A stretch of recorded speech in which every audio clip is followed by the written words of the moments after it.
Halo pengguna internet, admin Crown di sini, dan kali ini saya mau ngobrolin lagi nih tontonan dari Korea. Kalau di konten sebelumnya ada film animasi tentang cinta-cintaan, kalau sekarang ada serial tentang balas dendam.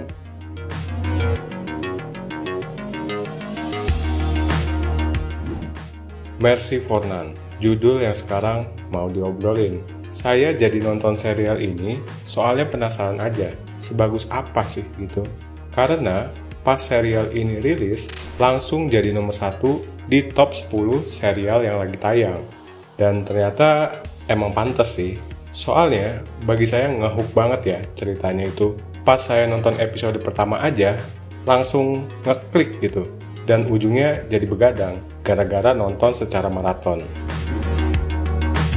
Jadi, serial ini punya sutradara bernama Choi Sung-eun dan penulisnya bernama Yong Ki-jong. Ini saya nggak tahu ya, mereka baru debut atau pakai nama lain. Soalnya, pas saya cek profilnya, cuma ada serial ini aja gitu. Terus, diproduksi oleh Young Film dan Studio N, bergenre aksi, petualangan, dan drama. Berdurasi selama 4 jam 58 menit dengan total 7 episode. Ya, jadi setiap episodenya sekitar 30-40 menitan lah. Dan punya rating 18 ke atas. Kalau kalian mau informasi yang lebih lengkap lagi, bisa kunjungin aja situs Track TV-nya. Linknya ada di bagian deskripsi. Nah, kalau buat ceritanya, serial ini berfokus pada karakter utama yang bernama Nam Gi-jun. Dia ini seorang mantan anggota gangster gitu di perusahaan atau grup Juwon. Sebagai informasi ya, di sini tuh ada 2 grup yang saling punya intrik dan konflik gitu. Ada grup Juwon dan grup Bongsan.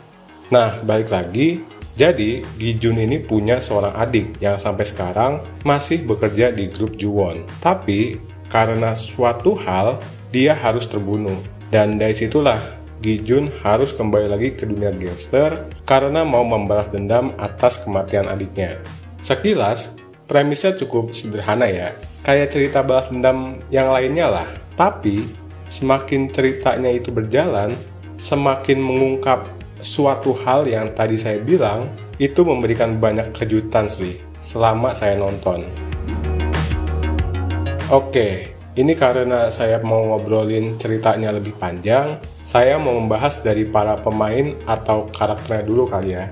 Jadi, menurut saya, para pemainnya itu berhasil sih buat menghidupkan karakternya masing-masing dengan sangat baik. Terus, keberagaman karakter yang ada di serial ini juga saya suka sih. Banyaknya karakter di serial ini, hampir semuanya itu punya fungsi dan tujuannya masing-masing aja. Jadi, nggak ada yang mubazir gitu.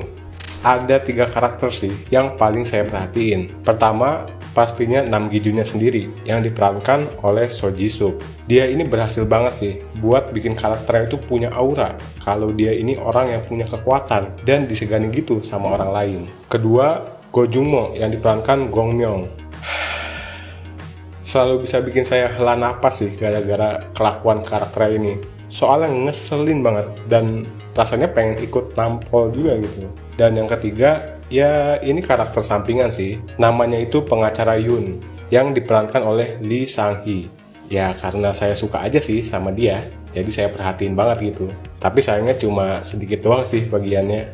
Berikutnya soal visual, karena saya selama nonton itu terlalu fokus ya sama ceritanya, jadi sebenarnya nggak terlalu merhatiin sih buat bagian ini. Ya seenggaknya buat bagian non-aksinya itu seingat saya cukup bagus lah buat menjalankan ceritanya. Dan buat bagian aksinya sendiri yang berantem-berantem, walaupun nggak terlalu brutal, berhasil ya buat bikin saya itu puas. Soalnya emang keren banget. Apalagi berantemnya itu nggak dipanjang-panjangin gitu.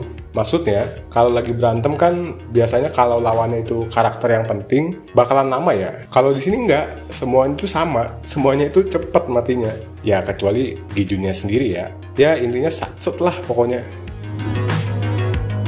Nah sekarang ceritanya nih, yang saya suka itu dari ceritanya adalah eksekusinya yang nggak bertele-tele. Semuanya itu terasa on point banget lah. Nggak ada yang dipanjang-panjangin. Temponya juga asik buat ikutin, soalnya abis bagian aksinya bakalan dikasih istirahat buat melanjutkan ceritanya. Dan karena setiap akhir episode dikasih semacam sneak peek gitu, itu bikin rasa pengen lanjut nonton muncul terus sih. Paling kekurangannya itu buat bagian penjelasan masa lalunya gitu. entah ini yang sayanya kelewatan atau gimana, tapi tentang peraturan apa yang dibuat Gi-jun 11 tahun lalu, itu saya sampai akhir nggak dapet loh jawabannya. Jadi konteksnya gini, grup Ji-won sama grup Bongsan itu kan punya konflik ya, gara-gara Gi-jun. Jadi dibuatlah peraturan, biar kalau ada apa-apa, solusinya ikutin aja peraturan itu. Nah, Gi-jun ini bikin apa sih di masa lalu sebenarnya? Jadi kalau kalian tahu, tolong dong jelasin di kolom komentar. Terus palingan sama proses cerita yang bagian Gi-jun dapetin informasi, bagi saya itu agak repetitif aja. Soalnya cara dia dapetinnya itu cuma dari perusahaan Enclin gitu. Jadi Enclin itu tempat buat membereskan kejahatan gitulah. Jadi kayak nggak ada upaya aja buat cari sendiri. Tapi dari situ lumayan lah dapet bagian komedinya gitu. Nah, dari sini saya bakalan spoiler ya ceritanya. Jadi kalau kalian udah tertarik buat nonton, silahkan tonton dulu aja dan balik lagi buat diskusi. Episode pertama sampai episode ketiga, Gi-jun ini kan mencari tahu tuh siapa pelaku pembunuh adiknya. Dan ketahuan lah, ternyata Jungmo, anak dari ketua Bongsan, yang menyewa orang buat melakukan pembunuhan. Dari situlah Gi-jun ngejar-ngejar terus tuh si Jungmo, dengan berbagai macam proses lah. Tapi singkat cerita, akhirnya Gi-jun berhasil tuh buat menghabisin itu orang. Serius ya, pas di momen ini, saya puas banget. Soalnya emang ngeselin banget karakternya. Lanjut, episode 4 sama 5 ini lebih banyak bagian politik ya antar perusahaan ini yang menjelaskan kalau ternyata bukan Gungmo pelaku utamanya. Ya jelas lah ya, soalnya dia aja mati baru di episode 3 gitu. Soalnya orang suruhan Gungmo itu enggak sampai ngebunuh adiknya Gi-jun. Tapi ternyata ketua dari grup Ji-won lah yang bikin Gungmo jadi semacam kambing hitam gitu. Tapi ternyata lagi orang yang sebutannya Pak Kim yang dari kepolisian yang sering telepon ketua Ji-won itu yang mengendalikan semuanya. Pas di momen itu sih saya lumayan kaget. Soalnya ceritanya itu banyak banget lapisan demi lapisannya gitu. Terus di episode 6 ada lagi nih, ternyata dalang dari segala dalangnya, yaitu anak dari ketua grup Ji-won. Yang bernama Lee Gum-son, yang merencanakan semua itu karena pengen mengambil alih 2 grup itu. Tapi buat bagian ini, walaupun saya ya kaget sih, tapi agak kurang suka ya. Soalnya motifnya Gum-song itu nggak terlalu jelas lah, dan kayak terjadi secara tiba-tiba aja. Akhirnya episode ke-7 yang sebagai penutup, di mana semua orang yang berkaitan dengan pembunuhannya adiknya Gi-jun udah dihabisin, dan Gi-jun sendiri juga milih buat ikut mati ya. Itu jadi akhir yang menurut saya pas banget sih. Soalnya kalau nggak kayak gitu, ini bakalan jadi lingkaran setan aja yang nggak bakalan selesai. Sebagai kesimpulan, serial ini mantep banget dah. Punya cerita yang bagus dan aksinya juga keren gitu. Sayang banget lah kalau nggak nonton sendiri. Saya aja yang tadinya cuma mau coba nonton dan santai aja gitu tamatinnya, malah jadi maraton. Jadi itu dia obrolan saya buat serial Mercy for None. Kalau kalian punya pendapat dan juga pengen diskusi, bisa aja di kolom komentar. Jangan lupa juga buat berlangganan biar dapetin konten-konten baru lainnya. Dan terima kasih.